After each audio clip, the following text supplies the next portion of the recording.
that whole thing was a bit like intimidating because it's just like you feel the might of the U.S. government in the way that they present themselves. But then I think the interview itself, which was I guess maybe 2 or 3 months later or something, it was after that. Yeah. The interview felt a lot more casual. It felt more like a formality to us. So like we arrived, we were actually a little bit late, which we were? Don't do that. Oh yeah, definitely don't be late.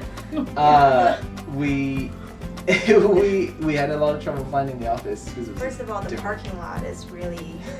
we were driving and we saw a lot of people lined up outside around the building. Oh, we're like, oh, what's that?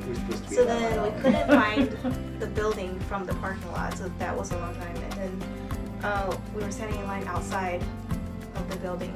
Yeah. And once we got in, there's security, so don't bring anything. You know, any weapons or anything. Don't try to exercise your Second Amendment rights at the immigration office. They want that out. So we get ourselves in the line and like, are we still going to be okay? And they're like, yeah, we could probably still squeeze you in. So we're sweating bullets, like, oh my gosh, we're going to lose our interview and they're going to have to reschedule it and all this stuff. But it was fine. So we got in a little bit late and again, you just shuffled into a waiting room and pick your number. And when they actually got around to calling us into the interview, we just sat at a desk. There was an interviewer there. I think that our interviewer tried her best not to make us feel too tense or freaked out by the situation. She kind of said, like, you know, this isn't a witch hunt. We're just gonna ask you some questions. And so they asked us where we met and how long we've been dating and do we live together.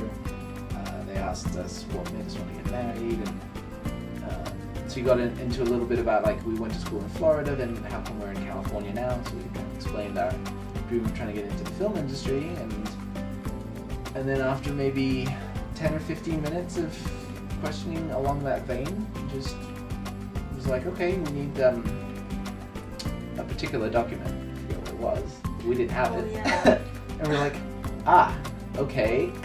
So we had to run downstairs and get some photocopies made of various things and run back up again and hand it in. But it was fine, and she understood. And yeah, after that, we just went home, and again, a couple more months passed, and the card showed up in the mail. Well, not a few months, it was just a few weeks. Or yeah, you know, it was less than a month. It was like 2 or 3 weeks. So yeah, the interview, I think it's intimidating from the outside, and the whole process is a little intimidating. But it really, as long as you're just honest and open and you're not doing it and trying to get in the way with anything you shouldn't be, then I think it's fine, really.